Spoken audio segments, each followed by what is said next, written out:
Hello guys, nandito na naman tayo sa bibili ako ng ng mga mura na made in China. Para sa asawa ko naman chinilas lang. Tsaka nahihinig ako sa sa lamig pa. Lamig. Ibili ako ng chinelas at mga socks, kasi taglamig na, kailangan ko ng yung malalaking socks, kasi yung mga socks ng asawa at anak ko butas-butas na. Kailangan ko bumili. Mura dito sa made in China product, kasi kung sa mall tayo bibili, ang mamahal doon. Dito muna socks lang naman at chinelas. Dito mabibili mo ng 29 crowns. Doon sa mall naman halos 20 times ang presyo, 200 plus. Dito na lang ako sa 29. Doon na ang presyo ay aabot ng 300. Dito na lang muna ako sa mura. Ay kahit na maisot ng asawa ko 1 year, di bibili ulit next year, or few months sira ulit, o di bibili ulit, kaysa naman yung tagde 300 is ganun din, madaling masira, mga 2 or 3 months sira na rin, 5 months ganun din. Kasi bumili na rin ako dati yung mga mamahalin, wala rin itatagal, mga few months lang sira na. Ayan, tara sa loob, papakita ko sa inyo. I-flip ko yung camera. Ano ba yan? Kanina pa ako salita. Ayun naman pala, hindi naka video. Ay, yan. Ano ba? Bili tayo ng chinelas. Chinelas ni Mister. Andito, tagto 35. Ayun 35. Ito 29. Pwede na to.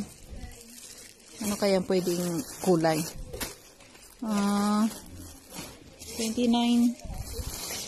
At pili tayo ng magaganda. Ay, mayroon dito. Medyo mahal dito.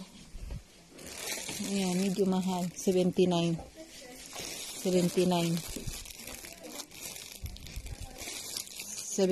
Ito 59 para sa bata. 59. Ayun mga chinelas.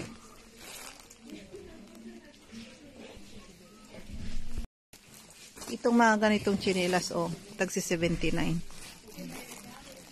Medyo mahal pa to. Ayan dyan. At dito tayo bibili. Yung mura lang. Pang araw. 29 lang.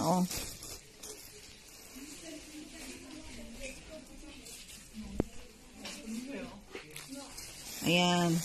Para sa asawa ko. Dito muna siya. Pang araw-araw. Hindi naman pang alis. Ano ba yan? Hindi ko alam kung 37, parang maliit. 40 ang size. Daming binibinta mga made in China to. Kung bibilhin mo to halimbawa sa mall, sa shopping mall, ang presyo na nito ay mga 399.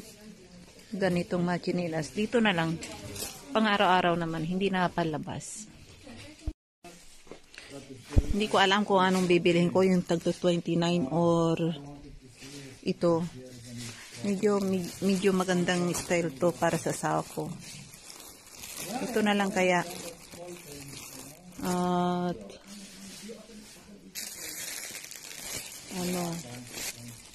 tagto 79. Bili ako nito. Ito na lang. Ito na lang. Number 44, 45. Yan. Ito ang nabili ko na tsinelas. Ganda. Balbunin. Ayan. Ito na lang. Pangbahay. Ayan. Tingin naman tayo ng medyas.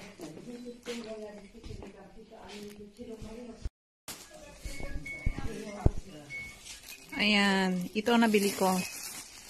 Ayan, tingin tayo ng mga medyas. Ito pwede, oh. Parang, hindi ko alam kung pang matanda o pang bata. Haba naman dito. Ayan. Pwede na kay Jake. Ayan, pwede. Pwede sa kanya. Pwede sa sapatos niya. Ayan, doon tayo magbayad. Ito ang nabili ko. Tsinelas at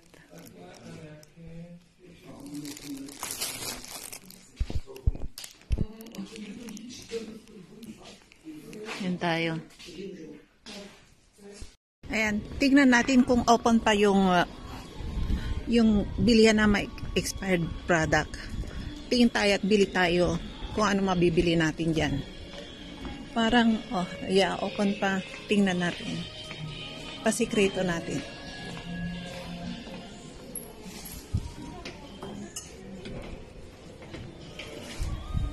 Chiki.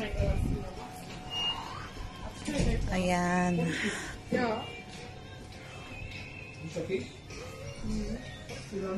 Wala na rin.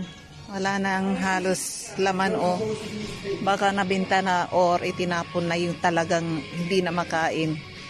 Ayun o. Dati-dati punong-puno to ng mga ganito, mga chicheria, mga chocolate.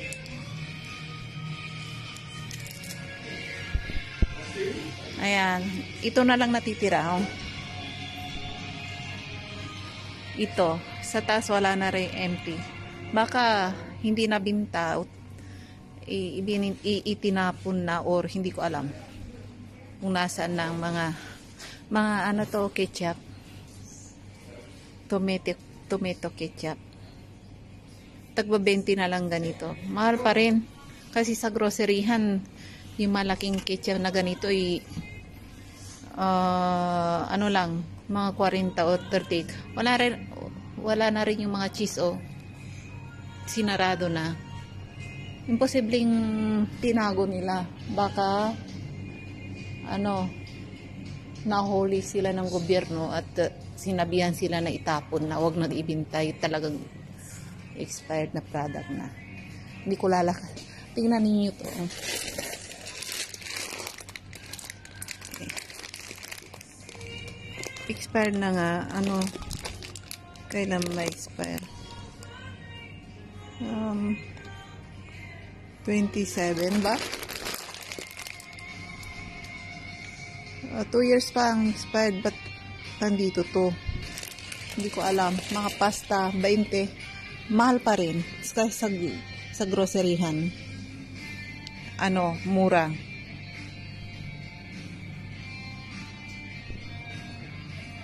Mas mura sa grocery, hindi pa yun ha. Ayan.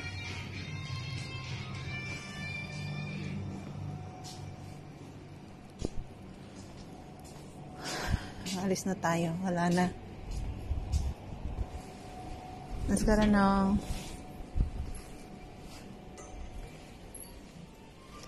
Ayan. Hindi ko alam ba't ngayon empty na ang mga stante nila. Dati-dati punong-puno ng mga paninda yun na expired na mga product. Mas lalo yung mga cheese. Ang dami doon sa tinakpan nila na refrigerator. Ngayon wala na. Hindi alam kung bakit. Baka nahuli sila at nagbayad ng multa sa gobyerno. Kasi expired ng mga yun Ito naman ang mabilihan. Galing ako kahapon dito. Bilihan ng mga second hand na damit. Second hand na nga. Ang mamahal pa. Ayan mo, gypsy. Nagsisigaw.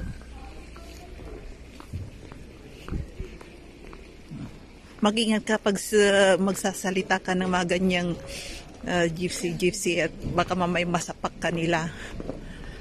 Bawal magsalita sa harap nila ng ganyang sabihan mo gypsy. Masakit, parang masakit na salita sa kanila yan.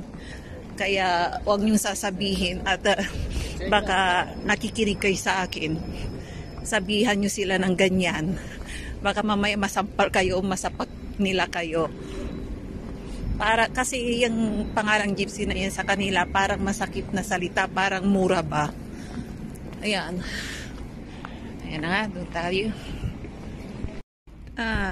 Tingnan niyo yung isang Vietnamese na restaurant. yung motor, kalahati lang pero may lamesa. Ganda. Tingnan niyo May mga kumakain naman. Dati halos walang kumakain dito yung motor niya, kalahati.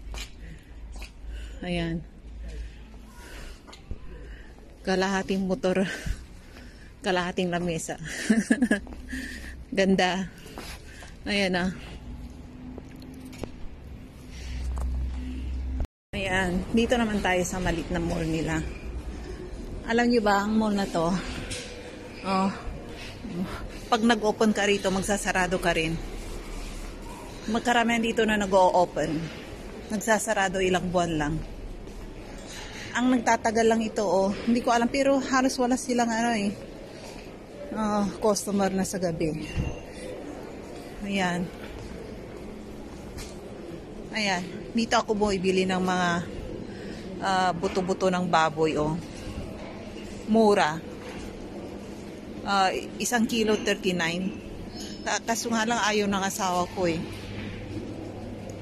bilihan ng mga baboy. Tingnan nyo yung mga nagtitinda, Ganda ng mga suot, pati sombrero.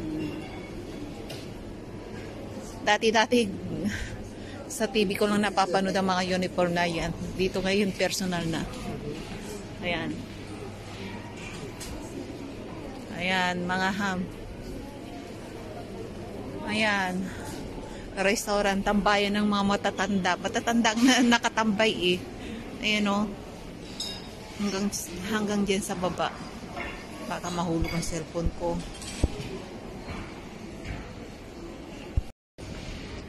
Alam nyo ba yung bakery na to, pinaka-popular dito kasi umaga hanggang gabi ang daming pila mas lalo sa umaga. Pasarado na sila nung oras na. Kaya alas 6 nagsasarado sila. Dito minsan ako nagtatambay.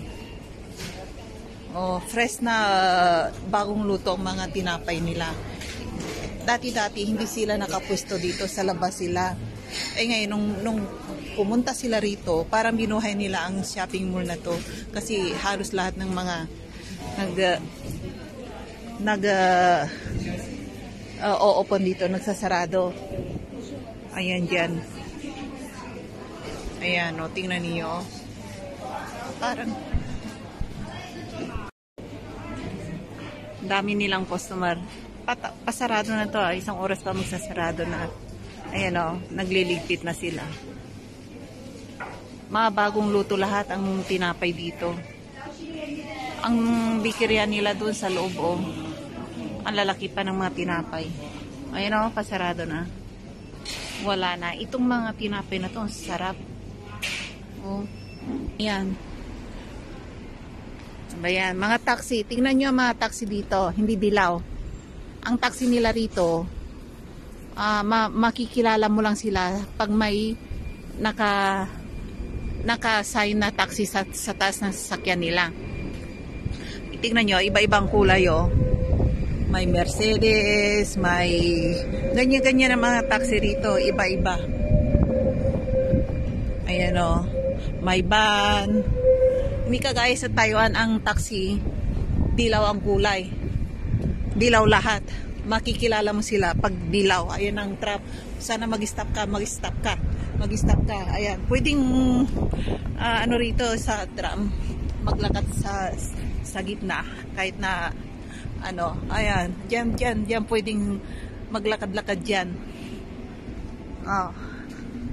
Kasi lahat yan, istasyon, dyan nag-i-stop.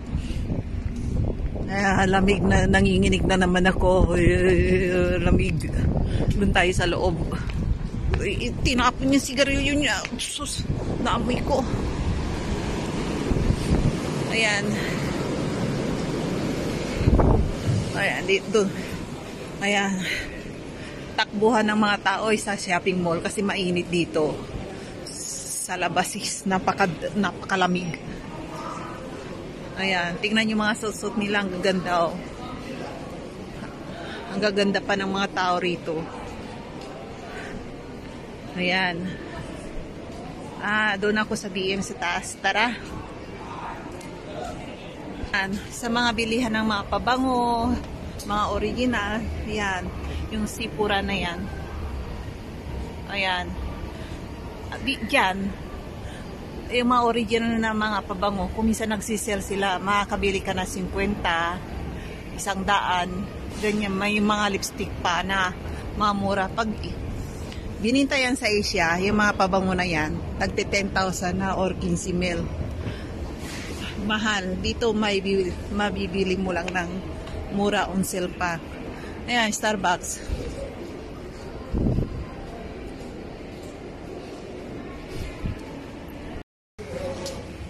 Ayan. Uuwi na tayo. Nakabili ako ng mga nuggets. Ano pa yung nabili ko? Yung chinelas at saka sapatos. Ayun, nabili ko para sa asawa ko. Kasi punit na yung chinelas niya sa ano sa bahay. Kaya kailangan na niya ng bago. Taglamig pa naman ngayon. Anong oras na? Alas 5. Madilim na sa labas. Alas 5 rito, madilim na sa labas eh. Kala ko malabo yung camera ko kanina. Ayun pala, malabo mata ko. Ayun. Oh. Kaya punas ako ng punas sa camera ko. Ayun ang pala, nung nagsalamin ako, malinaw naman. Talaga na ba na eh? Tara. Christmas na sa labas. Ano ba yung ngayon? Tuesday. Tuesday ba ngayon? Oo. Ayan, sinagot ko rin sarili ko. Tara doon sa taas ulit. May nakalimutan ako. Ayan ang pulis. Ang pulis pa naman dito, police car. Kung akala mo mag-drive sa kanya tong way na to, ang bilis-bilis minsan. Slab. Mas lalo kapag naghahabol sila ng mga may mga kriminal ba. Ang patakbo nila ay 200 km/h. Ang bilis.